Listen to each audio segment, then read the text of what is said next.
नमस्कार. आपण APL पर्व चौथं याच्या अनुषंगानं आपण आता आसदगावचे उत्कृष्ट खेळाडू रणजित जाधव यांच्याशी चर्चा करणार आहे. त्याबद्दल आपण त्यांच्याशी संवाद साधूया. तर तुम्हाला क्रिकेट खेळण्याची आवड किंवा उपलब्धी किंवा प्रेरणा कशातून मिळते तुम्हाला?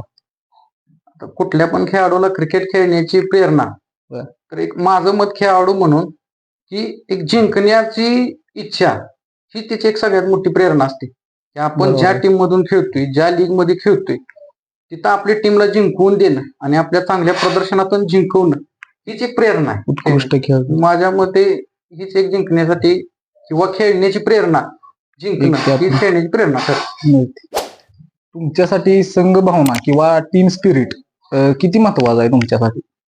संघ भावना, प्रामुख्याने संघ भावनाच खूप महत्वाची आहे.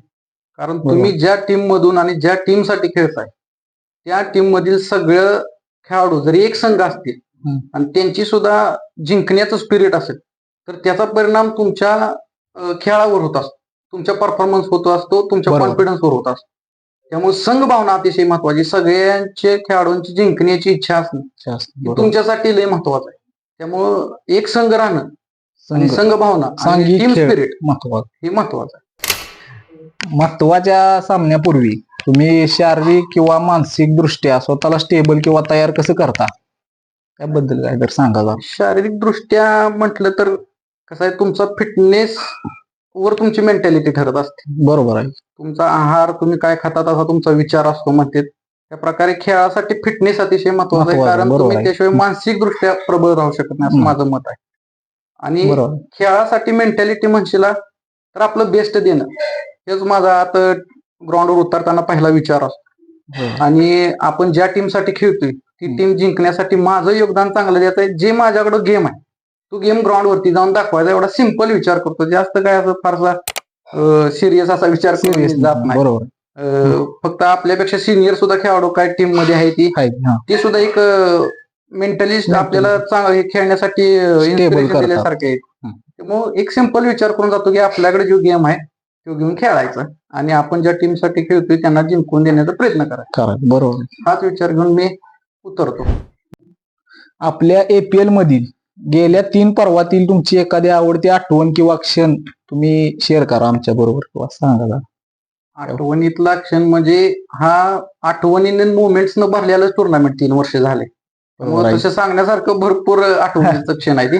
पण याच्यात गमतीशीर गोष्ट अशी असते की ज्यांच्यासोबत इतके वर्ष आपण ओपन मॅचेस खेळलो बाहेरच्या गावामध्ये जाऊन वगैरे, ते खेळाडू आपल्या विरोधात ज्या वेळेला खेळतात गावात आणि मिक्स मध्ये खेळतो, अशा वेळेला ज्या खेळाडूंना माझ्याकडून ट्रेनिंग मिळालं असेल किंवा माझ्याकडून खेळायला हे केलं, तुमच्या APL कमिटीचे मुख्य प्रतीक भाई असतील, प्रतीक जाधव, त्यांनीच पहिल्या टीम टुर्नामेंटला माझ्या टीम मध्ये होते, दुसऱ्या टीम टुर्नामेंटला ते दुसऱ्या टीम मध्ये होते, मला गोल्डन डक केलेला आहे त्यांनी. हे लक्षात ठेवण्यासारखी माझ्यासाठी म्हणजे एक गोष्ट हीच होती. बरोबर आहे. आणि असे बरेच खेळाडूंच्याकडून झाले नाही. बरोबर. तर हे एक आठवणीचे क्षण आहे. आणि पहिल्या टुर्नामेंटला आमची रनर अप टीम होती.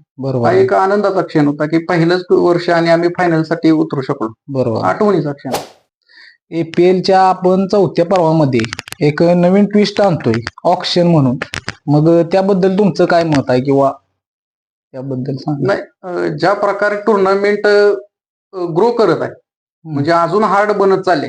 पहिल्या वर्षी जे टुर्नामेंटची अवस्था होती त्याच्यापेक्षा अजून हार्ड लेवलला तुम्ही गेम नेऊन ठेवलेला आहे. त्यामुळे हा ट्विस्ट तसा गरजेचा वाटतोय आणि इंटरेस्टिंग आहे. बरोबर. टीम मध्ये संपूर्ण बदल होणार आहे आणि त्याच्यामध्ये गेमची समज खेळाडूंना किती आहे आणि क्रिकेट विषयी आवड अजून वाढणार आहे.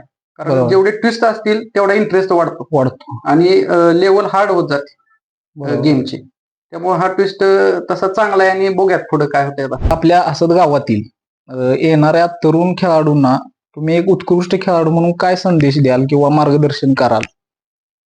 येणाऱ्या खेळाडूंना एक सांगायचं झालं तर एक तर हे APL अतिशय कष्टातून ह्या व्यवस्थापन समितीने तुमच्या उभा केले. गावात मैदान नसते, बऱ्यापैकी खेळण्यासाठी व्यवस्था नाही. अशा ह्याच्यात जर तुम्ही नियोजन केले तर ही एक संधी आहे की आपल्यातली खेळाडू वृत्ती पुन्हा जागी करण्याची आणि खेळाडू वृत्ती किंवा स्पोर्ट्समन स्पिरिट ही एक तुमच्या स्वभावातला एक चांगला गुण बाहेर काढण्यासाठी अतिशय गरजेचा आहे. त्यामुळे येणाऱ्या पिढीला माझं एकच मत आहे की तुमच्याकडली खेळाडू वृत्ती नेहमी जागी ठेवा. विविध खेळा. तुम्ही इतर क्षेत्रात प्रगती करताय तशा प्रकारे खेळ का महत्वाचा आहे तर ती तुमच्या सर्वांगीण विकासाला, तुमच्या आरोग्यासाठी आणि तुमच्यातले स्वभाव दोष दूर होण्यासाठी खेळाडू वृत्ती अतिशय महत्वाची आहे. त्यामुळे एवढ्या कष्टानं व्यवस्थापन समितीनं गावात आपले क्रिकेट खेळ जीवन असं ही क्रिकेटची पंढरी म्हणून पहिल्यापासून ओळखली जाईल. बरोबर. आता हळूहळू बघता येत्या ह्या 5-7 वर्षात क्रिकेट आपल्या गावातून कमी होत चालले. तरी APL मुळे ह्याला पुनर्जीवित करण्याचं एक नवीन संधी मिळाली. त्याचं येणाऱ्या पिढीनं तरी फायदा करून घ्यावा असं माझं मत आहे. या स्पर्धेचं व्यवस्थापन किंवा आयोजन व ऑर्गनायझेशन बद्दल तुम्हाला काय वाटते? या आयोजन केले की नाही याच्याबद्दल सांगायचं तर आपल्या यासारख्या एवढ्या लहान गावात एवढ्या मोठ्या प्रमाणात टुर्नामेंट भरवणं, एवढ्या मोठ्या प्रकारची आधी नुसतं मॅचेस भरवण्याचं आणि त्याचं मोठ्या टुर्नामेंट मध्ये रूपांतर करणं, बरोबर, हे एक तुमच्या व्यवस्थापन समितीचं मोठं यश म्हणाय. आणि क्रिकेट जिवंत राहण्यासाठी ही लय महत्वाचं एक वळण ठरलं. कारण मधला एक काळ असा आला होता की गावामध्ये खेळाडूंची संख्या कमी व्हायला लागली. क्रिकेट प्रेमींना एक मंचच मिळत नव्हता की आपली कला दाखवण्याचं. तर त्याबद्दल एक क्रिकेट प्रेमी म्हणून तुमच्या व्यवस्थापन समितीचे मी आभार मानतो खेळाडू म्हणून. आणि अतिशय चांगल्या पद्धतीने 3 सीझन तुम्ही एवढं मोठं टुर्नामेंट व्यवस्थित पार पाडणं आणि अजून 4थं सीझन त्याच्यापेक्षा मोठं नियोजन करताय त्याबद्दल तुम्हाला शुभेच्छा देतो. आसदगावचे उत्कृष्ट खेळाडू रणजित जाधव यांनी वेळ काढून APL कमिटीला सहकार्य केलं त्याबद्दल त्यांचे आभार.